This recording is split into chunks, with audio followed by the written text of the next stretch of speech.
They keep on saying there is excess, but they have not been paying the hospitals. Who ordered this? Was it the Secretary of Finance only? That circular order just came from the Department of Finance. And that would be, at that time? Rectong, Secretary Ralph Recto. Okay. With what you are alleging, Justice, is he culpable of any wrongdoing? Well, that's a violation of two provisions of the Constitution, and that would constitute technical malversation, because technical malversation is a situation where the law, there is a law saying that this money should be used to build schoolhouses. You use the money to build a bridge. You did not steal a single centavo. That is technical malversation, because the law says you build a house, schoolhouse. And that's a law. You have to obey that. When you did not obey it, that is what you call malversation, technical. Whether you actually receive a single centavo or not is immaterial, because you did not follow the law. And so what I'm saying is this is technical malversation, because the law says this should be used only for operations of PhilHealth. You used it for flood control. Is it important, though, that before even a technical malversation complaint be filed against Secretary Recto, that the Supreme Court finishes its decision? Yes. Yeah. We have to wait for the Supreme Court decision, because that is one of the issues. Yeah. No?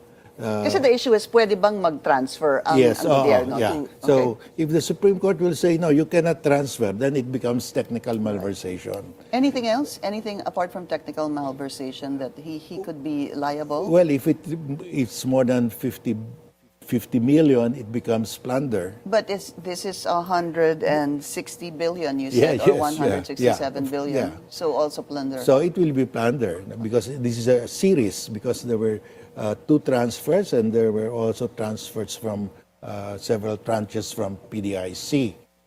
Just going back to that, the transfers from PhilHealth, it was supposed to be originally 89.9. That was earmarked. The first transfer was at, there were two transfers rather, of 60 billion, that totaled 60 billion. 30. Oo, tapos naiwan po yung 29.9. That was blocked by the Supreme Court. Yeah, we were able to get a TRO for that. On that. So what is the update there, Justice, Well, on the case before the Supreme Court?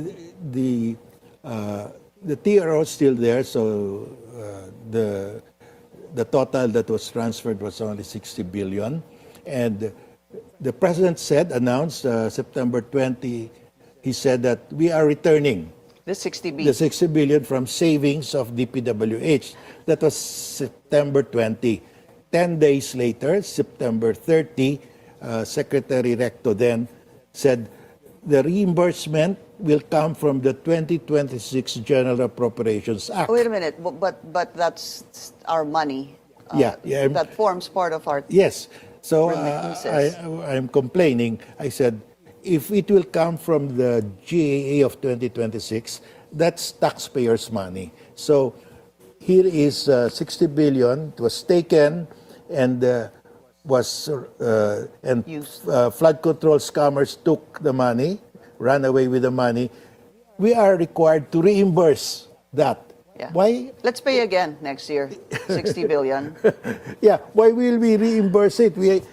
Let the flood scammers restitute the government for that. They should do the reimbursement. 60 billion. Yes. So far, Justice, only 110 million has been Returned given so back. far. Yeah, by Henry Alcantara. Yes. He's still saying 190 million more. And of course, there are cars that were already, they tried to sell, the cars of the Discayas and maybe Bryce Hernandez. But 60 billion is at least what needs to be returned.